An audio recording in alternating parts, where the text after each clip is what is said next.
Hello valued Amazon customer. Thank you for choosing Rosenthal Collections for carefully curated products.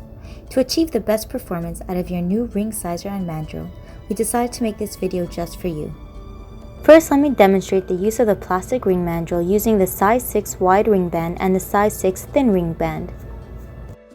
Now using a wedding band, slide it onto the ring mandrel and push down hard until you can go no further.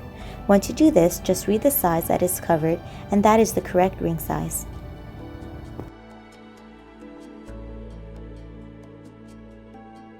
Now, how about the ring sizer, which ranges from 1 to 15? Just select the most appropriate size for whichever finger you wish to measure, so it goes smoothly over your finger, and once it fits comfortably to your liking, that is the correct finger size.